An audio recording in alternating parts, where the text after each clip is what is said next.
ଭୁଗୁନି ବିକୁଥିଲି ବର୍ଷା ଦିନ ହେଲା ଲସ୍ ଏଠି ଲୋକ ହେଲେନି ତାପରେ ଭୁଗୁନିଆରେ ନେଇ ଫୋପାଡ଼ିଲି ଧର 800 ଟଙ୍କା କି 1000 ଟଙ୍କା ଖର୍ଚ୍ଚ କରିବି ଭୁଗୁନି ଲୋକ 200 ଟଙ୍କାରେ ଖାଇବେ ଆଉ ବାକି 700 800 ଏମିତି ଲସ୍ ହେଲା ପରେ ଭୁଗୁନି ବନ୍ଦ କରି ମକାଟା ଚାଲୁ କଲି ମକାଟା ତ ଆଉ ନଷ୍ଟ ହେବାର ନାହିଁ ନା ଯେତିକି ପକେଇବି ସେତିକି ସିଝେଇକି ଲୋକଙ୍କୁ ଦେବି।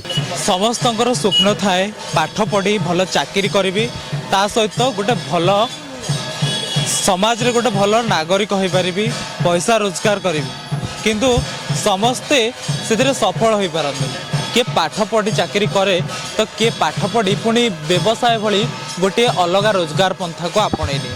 ସେମିତି ଜଣେ ବ୍ୟକ୍ତିତ୍ୱ ଯିଏ ପାଠ ପଢ଼ି ମଧ୍ୟ ଶିକ୍ଷିତ ହୋଇ ମଧ୍ୟ ବିଜନେସକୁ ଆପଣେଇଛନ୍ତି।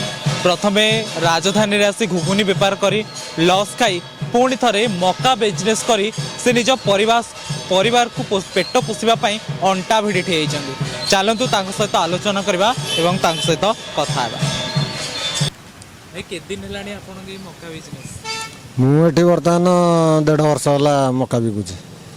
ମକା ବିକିବାକୁ କାହିଁକି ଆପଣ ଇଚ୍ଛା କଲେ? ଆପଣ ଚାହିଁଥିଲେ ଅନ୍ୟ କୌଣସି କରିଥାନ୍ତେ ପାଠ ପଢ଼ି ପାରିଥାନ୍ତେ ଚାକିରି କରିଥାନ୍ତେ କିନ୍ତୁ ମକା ବିଜନେସ୍ କରିବେ ବୋଲି କାହିଁକି? ଏଇଟା ମୋର ନିଜ ସ୍ୱାଧୀନ ମୁଁ ଯେଉଁଦିନ ଆସିବି ସେଦିନ ବେପାର କରିବି ଯେଉଁଦିନ ଇଚ୍ଛା ହେଲା ସେଦିନ କୁଆଡ଼େ ଯାଇପାରିବି ନିଜ ବେପାରଟା ଠିକ୍। ଆପଣ ପାଠ ପଢ଼ିଛନ୍ତି ଏଜୁକେଟେଡ୍? ଆଜ୍ଞା। କ'ଣ ଥିଲା ଆପଣଙ୍କ ଷ୍ଟ୍ରଗଲିଂ ଲାଇଫ୍ ଯେମିତି ଆପଣ କହୁଥିଲେ ପୂର୍ବରୁ ଘୁଗୁନି ବିକୁଥିଲେ? ଭୁଗୁନି ବିକୁଥିଲି ବର୍ଷା ଦିନ ହେଲା ଲସ୍ ଏଠି ଲୋକ ହେଲେନି ତାପରେ ଭୁଗୁନିଆରେ ନେଇ ଫୋପାଡ଼ିଲି ଧର 800 ଟଙ୍କା କି 1000 ଟଙ୍କା ଖର୍ଚ୍ଚ କରିବି ଭୁଗୁନି ଲୋକ 200 ଟଙ୍କାରେ ଖାଇବେ ଆଉ ବାକି 700 800 ଏମିତି ଲସ୍ ହେଲା ପରେ ଭୁଗୁନି ବନ୍ଦ କରି ମକାଟା ଚାଲୁ କଲି ମକାଟା ତ ଆଉ ନଷ୍ଟ ହେବାର ନାହିଁ ନା ଯେତିକି ପକେଇବି ସେତିକି ସିଝେଇକି ଲୋକଙ୍କୁ ଦେବି ଲୋକ ଖାଇଲେ ତ ହେଲା ନହେଲେ ତା ପରଦିନ ସିଝା ହେବ। ମକା ବିଜନେସ୍ କରିକି ଗୋଟେ ପରିବାର ପୋଷିକି ପିଲା ଛୁଆଙ୍କୁ ପାଠ ପଢ଼ାଇବାଟା ସମ୍ଭବ ହୁଏ? ନାଇଁ ଯଦି ଦିନକରେ ଗୋଟେ ବସ୍ତାରେ 150 ପିସ୍ ରହୁଛି ଯଦି ଦିନକରେ ବିକ୍ରି ହେଇଗଲା ତାହେଲେ ଭଲ କଥା ଯଦି 2 ଦିନରେ ବିକ୍ରି କରାହେଲା ତାହେଲେ ମଜୁରୀଟେ ବି ହେବନି। ଆପଣ ଯେମିତି ଚାଲିଛି ଦୁଃଖେ କষ্টେ ଚାଲିଛି ଆଉ କ'ଣ।